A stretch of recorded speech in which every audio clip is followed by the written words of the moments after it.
Hello. Hello. तो प्यारे बच्चों, आप सभी को math by Amar sir competitive classes में स्वागत है और ढेर सारी शुभकामनाएं। उम्मीद करता हूं कि आप लोग स्वस्थ होंगे और कल का जो लेक्चर था, कल का जो वीडियो था, उसमें हम लोग ज्यादा क्वेश्चन सॉल्व नहीं कर पाए थे। तो चले आज का सेशन को वहीं से स्टार्ट करते हैं और आगे चलते हैं और ध्यान देंगे। आज का पहला जो क्वेश्चन है, देख लेते हैं क्या है। शायद हम लोग शायद हम लोग शायद हम लोग लगता है कि 50 या 49 तक किए होंगे। अगर ना भी किए तो बीच में कोई क्वेश्चन छूट गया है तो इसको ले आएंगे और बता देंगे। तो चले अभी फिलहाल इस क्वेश्चन पे ध्यान देते हैं और आगे अपना काम करते हैं। ध्यान देंगे। आज का जो पहला क्वेश्चन है बाबू क्या है। तो आज का जो पहला क्वेश्चन है, तरह एक कॉलेज में लड़के तथा लड़कियां 8:5 के अनुपात में 8:5 के अनुपात में है। यदि अच्छा, क्वेश्चन थोड़ा सा इरर है, चलो कोई बात नहीं। कह रहा है यहाँ पे कि यदि लड़कियों की संख्या 160 है तो कॉलेज में कुल विद्यार्थियों की संख्या कितनी थी। चले, कह रहा लड़का और लड़की की संख्या का अनुपात 8:5 है। लड़की की संख्या 160। यहाँ देखिए लड़की की संख्या कितना है, 5। लड़की की संख्या कितना है, 5। लड़की का तुलना लड़की से। कह रहा कुल विद्यार्थी कितनी थी, तो कुल विद्यार्थी कितना होगा, लड़का लड़की मिला के 8 5 13। देखिए इसको काट सकते हैं, के बार में कटेगा बाबू, 32 बार में। अब 32 गुणा 13 करना है तो 13 दूनी 26, बाकी हाथ में 2 और 13 तिया 39 और 2 हो जाएगा कितना बाबू, 41। यानी कुल विद्यार्थी की संख्या कितना हो जाएगा, 441। चले नेक्स्ट क्वेश्चन पे।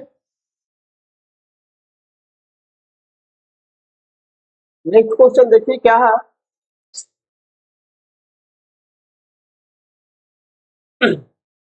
नेक्स्ट क्वेश्चन बोल रहा है कि एक बगीचे में सेब के पेड़ों की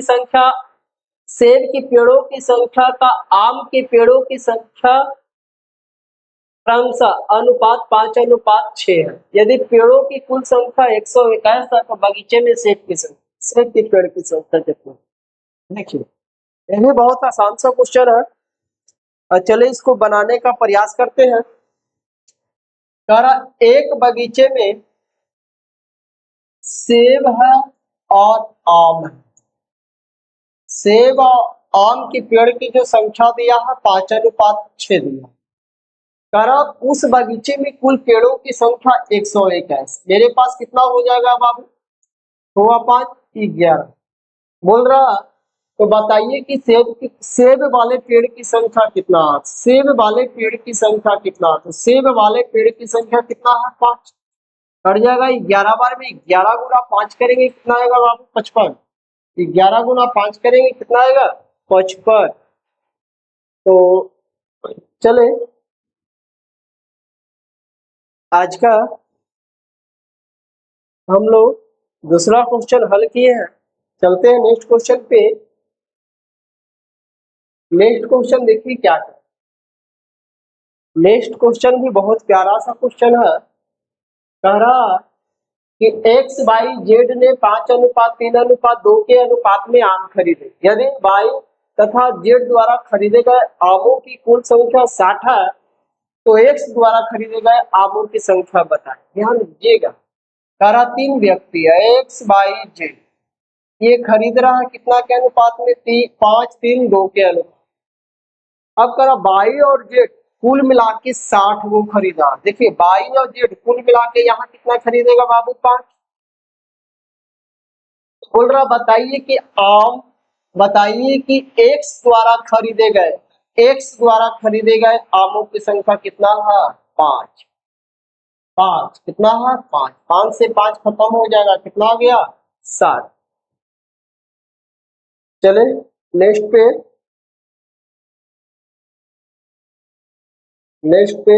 नेक्स्ट ध्यान देंगे। नेक्स्ट क्वेश्चन बोल रहा है कि 3 गांवों की जनसंख्या का अनुपात 3, 4, 5 के अनुपात में है। यदि सबसे बड़े और सबसे छोटे गांवों की जनसंख्या में अंतर 3800 है तो तीनों गांवों की कुल जनसंख्या। चलिए ये भी बहुत बढ़िया सा क्वेश्चन है, ध्यान देंगे। कह रहा 3 गांव है, पहला, दूसरा और तीसरा, इनका अनुपात दिया है 3, 4, 5। आप कह रहा जो सबसे बड़ा है और सबसे छोटा है, इन गांवों की जनसंख्या का अंतर दे दिया है 3800। तो सबसे बड़ा गांव में 5 गो, सबसे छोटा गांव में 3 गो, ये दोनों का अंतर कितना आएगा बाबू? 2। तो कह रहा कुल जनसंख्या कितना है? तो कुल जनसंख्या कितना होगा आपके पास? अब 5 और 4 9 और 3 12 कट जाएगा। इससे के बार में 6 बार में 6 गुना 3800 करेंगे, कितना आएगा? 4 6 48, बाकी हाथ में 4 और छोटी 18 और 4 बच रहा था तो 18 4 22 और 2 जीरो, यानी 22,800। 22,800 ऑप्शन नंबर ए के साथ। और देखिए ये भी बार बार हम एक ही बात को रिपीट करते हैं बाबू कि टोटल का टोटल प्रीवियस ईयर क्वेश्चन है, टोटल का टोटल प्रीवियस ईयर क्वेश्चन है। चले नेक्स्ट पे,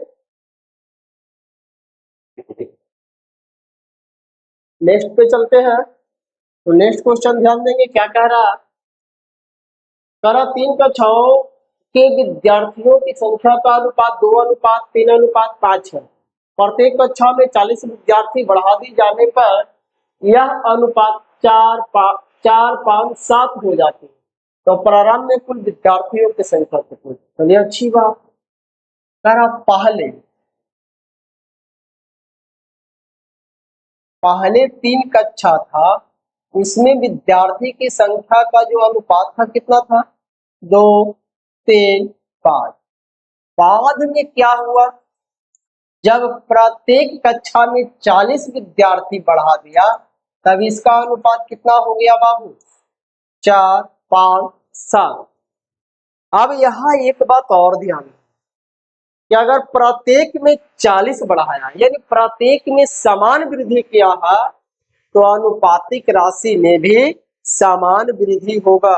अगर प्रत्येक में समान कमी करेगा तो अनुपातिक राशि में भी समान कमी होगा। ये बात को हमेशा ध्यान। देखिए पहले कक्षा 1 में 2 विद्यार्थी था, अब 4 हो गया, कितना बढ़ाया? 2। यहाँ पहले 3 था, 5 हो गया, कितना बढ़ाया बाबू? 2।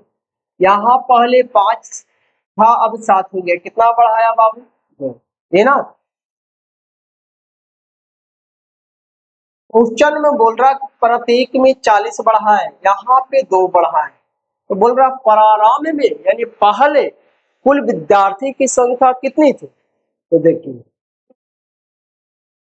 पहले कितना था? तो 5 3 और 2 का 5 और 3 8 है, तो कितना? 10। यानी पहले कुल विद्यार्थी 10 था। इसको काटेंगे बाप तो 20 बार में, आप 20 गुना 10 करेंगे, कितना आएगा? 200। Option C. तो इसी तरीका का क्वेश्चन अगर आप लोगों को दोबारा आपके सामने आता है तो छूटना नहीं चाहिए। तो चले नेक्स्ट क्वेश्चन पे चलते हैं। देखते हैं नेक्स्ट क्वेश्चन क्या कह रहा है। नेक्स्ट क्वेश्चन आप लोगों के सामने करा किसी वस्तु के निर्माण करने में सामग्री और ऊपरी व्यय 3:4:1 के अनुपात में विभाजित। यानी कहने का मतलब है कि कोई निर्माण यानी कोई मकान को निर्माण कर रहा, उसमें जो खर्च हो रहा उसका अनुपात दिया है 3, 4 और 1। अब कर यदि सामग्री की लागत 22.5 रुपया, यानी 22.50 तो उस वस्तु की लागत क्या होगी, यानी उस वस्तु की लागत क्या होगी, पूरा पूछ रहा है, पूरा लागत इसको कितना लगा। तो देखिए सामग्री में खर्च किया 3, अन्न में खर्च किया 4 और ऊपरी व्यय किया खर्च 3। क्वेश्चन में बोल रहा कि यदि सामग्री में 22.5 रुपया खर्च किया, सामग्री में 22.5 रुपया खर्च किया, यहाँ देखिए सामग्री में किस अनुपात में खर्च किया है 3। तो करा जब भवन को हम निर्माण किए तो कुल लागत कितना लगा, तो 4 1 5 और 3 8। भवन निर्माण में कुल लागत कितना लगा बाबू। अब देखिए इसको काट सकते हैं, पॉइंट हटाएंगे नीचे 2 जीरो आएगा। अब काट सकते हैं इसको, 3 सते 21, 3 सते 21 और 3 पचे 15, 25 तिया 75 और 25 चौके 100, 4 दूनी 8, 4 दूनी 8, ऊपर जीरो आएगा, ऊपर जीरो आएगा, जीरो है ना तो जीरो आएगा, यानी ये 30 बार। अब बताइए 30 गुना 2 करेंगे बाबू कितना आएगा, 60, 60, यानी पूरा भवन निर्माण करने में उसको लागत जो आया कितना आया, 60 रुपया। कितना आया, 60 रुपये। तो चलिए नेक्स्ट क्वेश्चन पे चलते हैं।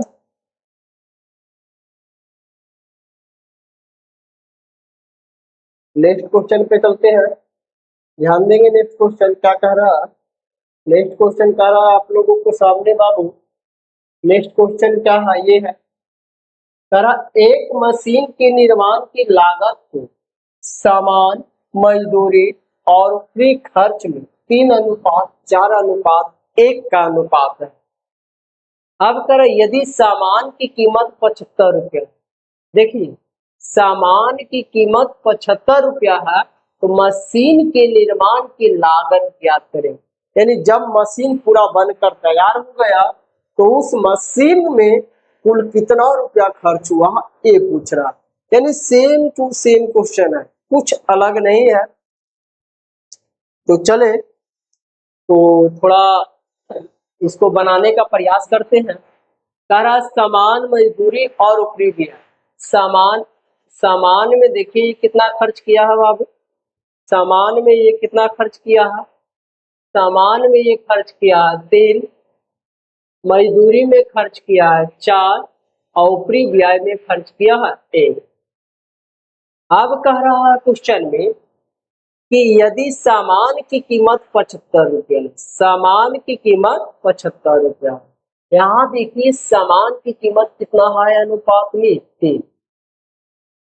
तो पूछ रहा है आपसे क्या, तो बताइए कि मशीन का निर्माण में कुल कितना खर्च हुआ, तो कुल कितना लगा था, तो 4 1 5 3 8। सेम क्वेश्चन है, कुछ अलग नहीं है। यानी कुल लागत बोल रहा, कुल लागत बोल, कुल लागत बोल रहा, कुल लागत बोल रहा। तो 3 से कटेगा 25 बार में, अब 25 गुना 3 करेंगे बाबू, 25 8 200, 25 8 200, यानी मशीन का निर्माण में इसको कितना खर्च हुआ, 200। तो चले नेक्स्ट क्वेश्चन पे चलते हैं। नेक्स्ट क्वेश्चन देखिए क्या कह रहा है। नेक्स्ट क्वेश्चन आप लोगों के सामने यह है कि फर्नीचर की 3 वस्तुओं का औसत कीमत 15,000। कह रहा कि फर्नीचर की 3 वस्तु, यानी एक फर्नीचर बनाया, आई फर्नीचर में 3 वस्तु लगा, आई 3 वस्तु का जो औसत कीमत है 15,000। अब कह रहा यदि उनकी कीमतों का अनुपात 3:5:7 है तो सबसे सस्ती फर्नीचर का कीमत कितना। यानी जो फर्नीचर तीन वस्तु बना, यानी 3 फर्नीचर बना और तीनों फर्नीचर का जो औसत कीमत था वो था 15,000। तो आपसे पूछ रहा बाबू कि जो सबसे सस्ता फर्नीचर था उसका कीमत कितना। तो ध्यान दीजिएगा ये जो दिया है आपके सामने 15,000 वो क्या है, औसत है। और हम बताए थे अनुपात में कि अनुपातिक संबंधित प्रश्न को हल करते समय हमें ध्यान देना होगा कि प्रश्न में एक निश्चित राशि होती है, उसका तुलना उसी की अनुपातिक राशि से किया जाता है और जिसके बारे में पूछा जाए उसे गुणा किया जाता है। तो थोड़ा सा एक चीज बता देते हैं कि बाबू औसत बराबर जो होता है, औसत बराबर जो होता है योगफल बटा संख्या होता है, योगफल बटा संख्या होता है। तो देखिए ये आपको औसत दिया, अगर हम योग निकालें तो 3 से गुणा करना पड़ेगा क्योंकि 3 फर्नीचर बनाया, अन्यथा आप देखिए इसकी कीमत का जो अनुपात दिया है 3, 5, 7, तो यहाँ पे टोटल योग कितना हो जाएगा 7, 5, 12, 3, 15, यहाँ पे योग आया 15, औसत निकालना है तो औसत बराबर योगफल बटा संख्या हो गया। तो कह रहा सबसे सस्ता फर्नीचर, तो सबसे सस्ता जिसका अनुपात कम है तो सबसे सस्ता कितना है 3। अब देखिए 15 से ये कटेगा बाबू के बार में 1000 बार में, ये नीचे है ऊपर जाएगा तो ऊपर जाएगा तो गुना होगा 3 गुना 3 9 और 9 गुना 1000 कितना आएगा 9000। यानी सबसे सस्ता फर्नीचर का जो कीमत है वो कितना है 9000 है। और देखिए RRC अहमदाबाद 2014, यानी ये भी पूछा हुआ क्वेश्चन है, तो ध्यान देंगे। और आगे चलते हैं अपना अगला क्वेश्चन पे, अपना अगला क्वेश्चन देखेंगे क्या कह रहा। देखिए ये भी बहुत बढ़िया सा क्वेश्चन है, कह रहा कि एक विद्यालय में लड़के तथा लड़कियों की संख्या का अनुपात 3:2 है। यदि 20% लड़के और 25% लड़की को छात्रवृत्ति मिलती है तो कितने ऐसे, तो कह रहा छात्रवृत्ति ना पाने वाले विद्यार्थियों की संख्या कितनी है। यानी कहने का मतलब है कि वैसे विद्यार्थी की संख्या बताए जो छात्रवृत्ति नहीं मिलता है, इसको छात्रवृत्ति नहीं मिलता। ध्यान दीजिएगा, कह रहा क्वेश्चन में कह रहा बाबू कि लड़का और लड़की की जो संख्या का अनुपात है वो 3:2 है, जिसमें छात्रवृत्ति जो मिलता है, छात्रवृत्ति जो मिलता है 20% लड़का को मिलता है तो 80% लड़का को क्या होता होगा नहीं मिलता होगा। 25% लड़की को मिलता है तो 75% लड़की को क्या होता होगा नहीं मिलता होगा। तो कह रहा कितने कितने ऐसे विद्यार्थी है जिसको छात्रवृत्ति नहीं मिलता है, तो टोटल कितना विद्यार्थी हो गया 3 5। आप कह रहा इसका बताइए कि कितना प्रतिशत छात्रवृत्ति नहीं लेता। तो चले जब औसत बताएंगे ना तो इसका पूरा कहानी बताएंगे और पूरा डिटेल समझाएंगे। अभी फिलहाल जब क्वेश्चन आ गया है तो इसको बना लेते हैं।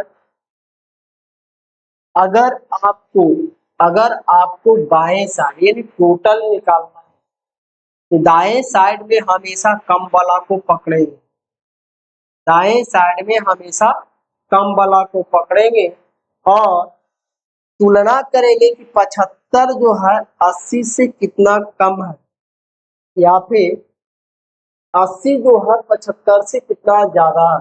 तो देखिए 80 ज्यादा है, कितना ज्यादा है बाबू 5, और जितना ज्यादा है ना ऊपर लाके इसको गुणा करेंगे तो देखिए 80 ज्यादा है इससे 75 से कितना 5, तब 5 गुना 3, 5 गुना 3 करेंगे। आई को बताओ अगर ज्यादा रहेगा तो प्लस करेंगे, कम रहेगा तो माइनस करेंगे। तो यहाँ पे प्लस कितना ज्यादा है 5, 5 गुना 3 कितना 15, 15 और निकालना के को क्या है बाबू 5 गो के, तो 5 से 8। अब देखिए 5 से इसको हम काट देंगे तो के बार में कटेगा 3 बार में। अब 75 में 3 जोड़ेंगे बाबू तो कितना आएगा 78%। यानी 78% ऐसा विद्यार्थी है जिसको छात्रवृत्ति नहीं मिलती है, जिसको छात्रवृत्ति नहीं मिलती। उम्मीद करता हूं कि यहाँ तक आप लोगों को समझ में आ रहा होगा। तो चले नेक्स्ट क्वेश्चन पे चलते हैं और नेक्स्ट क्वेश्चन देखते हैं क्या है। तो नेक्स्ट क्वेश्चन भी बहुत बढ़िया सा क्वेश्चन है। नेक्स्ट क्वेश्चन बोल रहा कि एक विद्यालय में लड़के की संख्या का 10%, लड़कियों की संख्या का 1/4 भाग, चलिए, तथा लड़कियों की संख्या का 10%, लड़कों की संख्या का 1/25 भाग है, तो लड़के तथा लड़कियों की संख्या का अनुपात। चलिए, बहुत बहुत प्यारा सा क्वेश्चन है। और देखिए ये भी आपको RRC सिकंदराबाद 2013 में पूछा हुआ क्वेश्चन है। यानी जितना का जितना क्वेश्चन लगाया गया सारा का सारा प्रीवियस ईयर क्वेश्चन है। चलो इसके सॉल्व करते हैं। तो कह रहा कि लड़कों की संख्या का 10%, लड़कों की संख्या का 10%, तो 10/100। लड़कियों की संख्या का 1/4 भाग, 1/4 भाग है। लड़कों की संख्या का 10%, लड़कियों की संख्या का 1/4 भाग है। दोनों आपस में क्या है, बराबर है। अब देखिए 0 से 0 कट जाएगा, 5 2 से कटेगा 5 बार में, 2 से कटेगा 2 बार में, ये 2 यहाँ आएगा, 5 यहाँ जाएगा, तो 2 भी बराबर हो जाएगा 5G, यानी अनुपात बराबर में पलट जाएगा बाबू, कितना हो जाएगा 5:2। अब देखिए तथा, तथा के मतलब होता है कि जो बात यहाँ बोला गया है, यानी 10% लड़की और 1/4 भाग, तो 10% लड़का और 1/4 भाग लड़की आपस में बराबर है। उसी तरह आपको बोला गया है कि लड़कियों का 10% लड़कों के 1/25 भाग के क्या है, बराबर है। अगर आप इससे भी निकालेंगे तो आएगा, जैसे देखिए बना देते हैं। करा लड़कियों की संख्या का 10%, लड़कियों की संख्या का 10%, तो 10/100 बराबर है किसका, लड़कों की संख्या का 1/25 भाग। 25 से काट दीजिए इसको के बार में, 4 बार में, 2 से आई 5 से। अब यहाँ आ जाएगा 5G बराबर, 2 इधर जाके गुना होगा बाबू, 2 भी, अनुपात पलटेगा 2:5। तो या आप इससे बनाइए या इससे बनाइए, दोनों का आंसर समान होगा 5:2। चलिए नेक्स्ट क्वेश्चन पे, नेक्स्ट क्वेश्चन पे ध्यान देंगे। रहा है कि एक परीक्षा में विजय ने अंग्रेजी में विज्ञान से दुगने अंक प्राप्त किए। देखिए कितना प्यारा सा क्वेश्चन। कह रहा एक परीक्षा हुआ था जिसमें विजय जो है अंग्रेजी में विज्ञान से दुगना अंक मिला है इसको, अंग्रेजी में विज्ञान से दुगना अंक। तो अगर हम कहें कि विज्ञान से दुगना साइंस और इंग्लिश, कर अंग्रेजी में विज्ञान से दुगना, तो अगर विज्ञान में 1 मिला होगा, अंग्रेजी में कितना मिलेगा, तो ये ना बोला कि विज्ञान में, अंग्रेजी में विज्ञान से दुगना अंक मिला है, तो अगर साइंस में 1 अंक मिला होगा तो अंग्रेजी में क्या अंक मिलेगा, 2 अंक। अब आगे बोल रहा है कि विज्ञान, अंग्रेजी, विज्ञान तथा गणित में उसके कुल प्राप्तांक 180 थे। यदि अंग्रेजी व गणित में प्राप्तांकों का अनुपात, देखिए करा अंग्रेजी और गणित में उसके प्राप्तांकों का अनुपात 2:3 है, तो बताइए उसने कितने अंक प्राप्त किए, तो उसने विज्ञान में कितने अंक प्राप्त किए। तो सबसे पहले यहाँ से अनुपात निकालेंगे। तो चलिए अनुपात निकालते हैं। साइंस, इंग्लिश, मैथ, 2 इकाई 2, 2 दूनी 4 और 2 तिया 6, यानी साइंस, इंग्लिश, मैथ में जो अंक इसको मिला, कितना मिला, 2 4 6।